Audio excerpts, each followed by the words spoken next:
अपने एक क्लाइंट से मिलने के लिए रोहन को अचानक मुंबई जाना पड़ा। रोहन ने होटल की ऑनलाइन बुकिंग नहीं कराई थी। वह एयरपोर्ट से निकलकर होटल ढूंढने लगा। दिसंबर महीने का एंड चल रहा था। क्रिसमस और न्यू ईयर की छुट्टियों के कारण सारे होटल फुल थे। काफी ढूंढने के बाद भी रोहन को किसी भी होटल में रूम नहीं मिल पाया। वो अपना बैग लेकर रोड पर खड़ा था। तभी एक रिक्शा वाला उसके पास आया। भाई साहब, होटल ढूंढ रहे हैं क्या? हाँ, क्या तुम्हें कोई होटल पता है जहाँ जगह खाली हो? यहाँ से बस 2 किलोमीटर की दूरी पर एक होटल है जहाँ कम ही लोग ठहरते हैं। आप बैठिए, मैं आपको वहीं पहुँचा देता हूँ। रिक्शा वाला अंधेरे रास्तों से रोहन को एक होटल में ले आया। रोहन ने काउंटर पर बैठी रिसेप्शनिस्ट से पूछा, मैम, क्या मुझे एक रूम मिल सकता है? हाँ सर, मिल जाएगा। बस ये फॉर्म फिल कर दीजिए और पेमेंट कर दीजिए। रोहन जब फॉर्म फिल कर रहा था तो उसे काउंटर के नीचे रिसेप्शनिस्ट की चेयर के बराबर में किसी आदमी की टांगे दिखाई दी। रोहन पूछने ही वाला था कि काउंटर के नीचे कौन पड़ा हुआ है, लेकिन उसने अपना ध्यान वहाँ से हटाया और फॉर्म पर साइन करके पेमेंट कर दिया। चलिए सर, मैं आपको आपके रूम तक छोड़ आती हूँ। रोहन जब रिसेप्शनिस्ट के साथ चल रहा था तो उसने देखा कि रिसेप्शनिस्ट के पैर उल्टे हैं। रोहन का मन हुआ कि वो होटल से उसी समय भाग जाए। रोहन अपनी जगह पर खड़ा हो गया। रिसेप्शनिस्ट ने पीछे मुड़कर पूछा, क्या हुआ सर, क्या कोई प्रॉब्लम है? मैम, आपके पैर? वो बचपन से ही ऐसे हैं। क्या आपको कोई परेशानी है? रिसेप्शनिस्ट की आवाज में नाराजगी देखकर रोहन समझ गया कि उसे पैरों के लिए नहीं टोकना चाहिए था। रिसेप्शनिस्ट उसे रूम नंबर 61 में छोड़कर चली गई। रोहन थका हुआ था, इसलिए वह हाथ मुंह धोकर सो गया। कुछ देर बाद दरवाजे पर खटखट की आवाज से रोहन की आंख खुल गई। कोई बहुत तेजी से दरवाजा खटखटा रहा था। रोहन ने जाकर दरवाजा खोला। रिसेप्शनिस्ट एक बड़ी ट्रे लेकर खड़ी थी। सर, आपका खाना। लेकिन मैंने तो खाना मंगाया ही नहीं था। सर, ये होटल की तरफ से फ्री है। आप एक बार खाना खाकर जरूर देखिए। रिसेप्शनिस्ट खाना देकर चली गई। रोहन जाकर दोबारा सो गया। 1 घंटे बाद वो फिर उठा और उसने खाने की प्लेट हटाकर देखी। रोहन की आंखें फटी रह गईं। प्लेट में एक कटा हुआ सिर रखा था। रोहन घबरा गया। सुबह के 3:30 बज रहे थे। उसने अपने एक दोस्त को कॉल किया जो मुंबई में रहता था, लेकिन दोस्त ने फोन नहीं उठाया। रोहन ने धीरे से रूम का दरवाजा खोला और नीचे रिसेप्शन रूम की तरफ गया। नीचे से हर 2-3 मिनट बाद किसी के चीखने की आवाज आ रही थी। रिसेप्शन काउंटर के बराबर में एक दरवाजा था। रोहन ने चुपके से उस दरवाजे में झांक कर देखा। रूम के अंदर कई स्ट्रेचर्स थे। हर स्ट्रेचर पर एक एक आदमी बंधा हुआ था। रिक्शा वाला एक एक करके स्ट्रेचर को रिसेप्शनिस्ट के पास ले जाता और ये रिसेप्शनिस्ट हर आदमी की गर्दन काट देती। अब ऊपर जाओ और रूम नंबर 61 वाले को पकड़ कर लाओ। इससे पहले कि रिक्शा वाला दरवाजे की तरफ मुड़ता, रोहन तुरंत काउंटर के नीचे जाकर छुप गया। काउंटर के नीचे एक बिना सिर के आदमी की लाश पड़ी हुई थी। लाश की बदबू से रोहन का बुरा हाल हुआ जा रहा था। वह किसी तरह मुंह बंद करके कुछ देर काउंटर के नीचे छिपा रहा। जब रिक्शा वाला ऊपर चला गया तो रोहन काउंटर से बाहर निकला और होटल छोड़कर भाग गया। कुछ दूर भागने के बाद जब रोहन ने पीछे मुड़कर देखा तो रिसेप्शनिस्ट और रिक्शा वाला, जिनके चेहरे अब भयानक थे, रोहन की तरफ दौड़े चले आ रहे थे। रोहन अपनी पूरी ताकत से दौड़ा। उसे रास्ता समझ नहीं आ रहा था। वो बस सीधा भागता गया।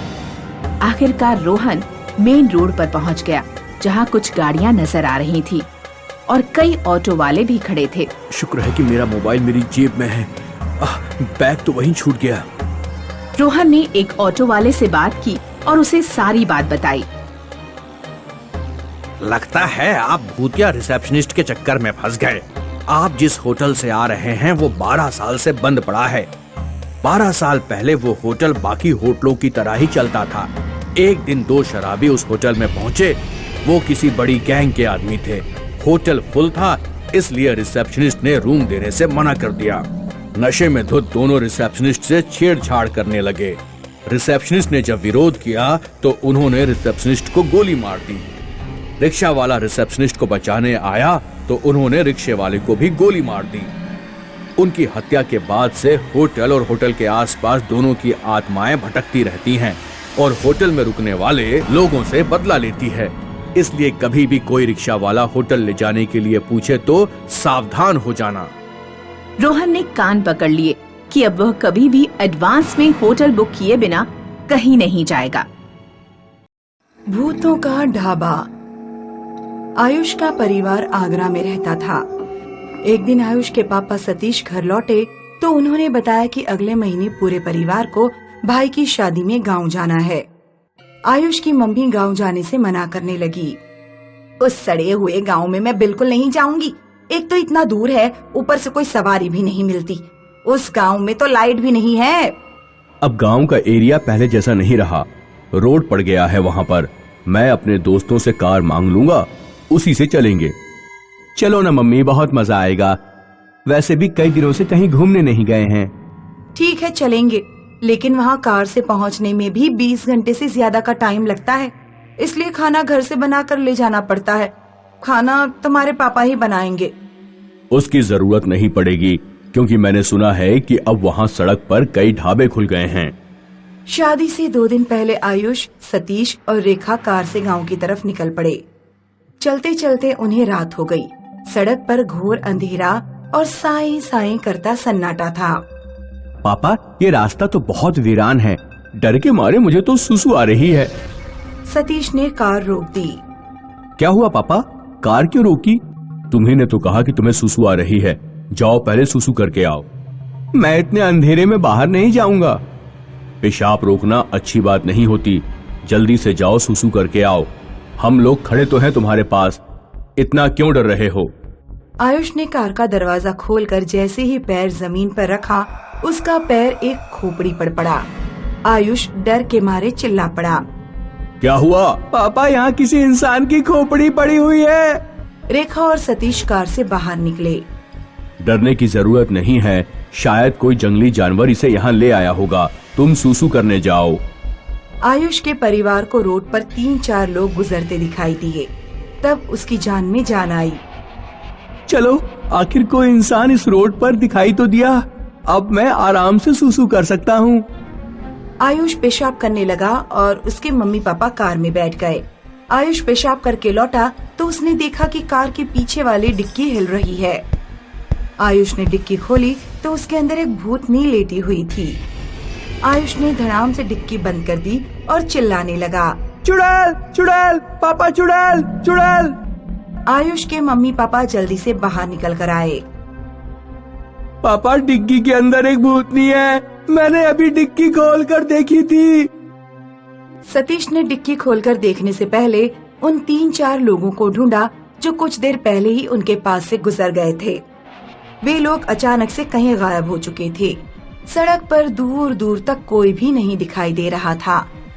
आखिरकार सतीश ने डरते हुए डिक्की खोली। डिक्की में सामान के अलावा कुछ भी नहीं था। आयुष, लगता है तुम्हारा दिमाग खराब हो गया है। कुछ भी तो नहीं है यहाँ पर। चलो जल्दी कार में बैठो। तीनों कार में बैठे और चल दिए। कुछ देर बाद आयुष बोला, पापा, सुसु करके पेट खाली हो गया है। मुझे बहुत तेज भूख लग रही है। सतीश, तुम तो कह रहे थे कि यहाँ रोड पर बहुत सारे ढाबे मिलेंगे। अब बताओ, मुझे कहीं भी कोई ढाबा नहीं दिख रहा है। मैंने पहले ही कहा था कि हमें यहाँ नहीं आना चाहिए। कुछ देर चलते रहने के बाद सतीश को एक ढाबा दिखाई दिया। मैंने कहा था ना कि यहाँ ढाबा है। चलो ढाबे के अंदर चलते हैं और भरपेट खाना खाते हैं। तीनों जब ढाबे के अंदर गए तो उन्हें ढाबे में 3 लोग दिखाई दिए। 2 अधेड़ उम्र के आदमी और औरत और एक जवान लड़की। लड़की के हाथ में एक हंसिया था। वो आयुष के पास आकर बोली, कहिए क्या खाएंगे? जो भी ताजा हो वो ले आओ। लड़की जब पलट कर गई तो तीनों ने देखा कि लड़की के बालों में 2 कटे हुए सर लटके हुए हैं और लड़की के पैर भी उल्टे हैं। आयुष, सतीश और रेखा का मुंह सूख गया। रेखा ने सतीश के कान में कुछ कहा। सतीश पानी का जग लेने के बहाने उस कमरे की तरफ गया जहाँ खाना बन रहा था। सतीश ने देखा कि अधेड़ आदमी एक भगोने से 2-3 कटे हुए सिर निकालकर कढ़ाई में गर्म करने के लिए डाल रहा है। उस आदमी के पैर भी उल्टे थे। सतीश ने रेखा के पास आकर धीरे से कहा, यहाँ कुछ गड़बड़ तो जरूर है, हमें यहाँ से निकल लेना चाहिए। तीनों चुपचाप दबे पांव गेट की तरफ बढ़ने लगे, लेकिन तभी वो हंसिए वाली लड़की तेजी से चलती हुई आई और उसने ढाबे का दरवाजा बंद कर दिया। बिना खाना खाए मैं किसी को नहीं जाने देती। हमें लेट हो रहे, हम लेट हो रहे हैं, हमें जाने दो। लड़की हंसिया उठाकर बोली, चुपचाप बैठ जाओ और खाना खाकर जाओ। सतीश के परिवार के पास अब और कोई चारा नहीं था। वे लोग टेबल के पास बैठ गए। कुछ देर में एक आदमी शानदार खाना लेकर आया, जिसमें पनीर की सब्जी, रोटी, आलू और भी कई चीजें थीं। आदमी जब खाना रखकर चला गया तो सतीश ने देखा कि लड़की उनके पास अकेली खड़ी है। सतीश ने एक झटके से लड़की के हाथ से हंसिया छीना और उसकी गर्दन काट डाली। भागो यहाँ से! तीनों लोग ढाबे के बाहर भागे। उधर कमरे से आदमी और औरत भयानक तरह से चीखते हुए उन तीनों के पीछे गए। आदमी और औरत के चेहरे भयानक हो गए थे। सतीश का परिवार कार में बैठ गया और सतीश ने कार स्टार्ट कर दी, लेकिन पीछे भूत और भूतनी ने उनकी कार पकड़ रखी थी। सतीश ने बहुत कोशिश की, लेकिन कार आगे ही नहीं बढ़ पा रही थी। आखिरकार उसने बैक गियर डाला और कार तेजी से पीछे की ओर चला दी। आदमी और औरत कार से बिल्कुल कुचल गए। फिर सतीश ने तेजी से कार आगे बढ़ा दी और वो दिन होने तक नहीं रुका। सतीश ने गांव पहुंचकर सारी बात अपने भाई को बताई। अच्छा हुआ तुम्हारे परिवार को कोई नुकसान नहीं पहुंचा। कुछ साल पहले वहाँ एक ढाबा हुआ करता था जिसे एक गरीब परिवार चलाता था। परिवार में 3 लोग थे, आदमी, औरत और उसकी लड़की। एक बार कुछ जवान लड़के ढाबा में खाना खाने गए। उन्होंने लड़की के साथ बदतमीजी करना शुरू कर दिया। जब लड़की के पिता ने विरोध किया तो लड़कों ने रिवॉल्वर निकाली और आदमी, औरत और उसकी लड़की को गोली मार दी।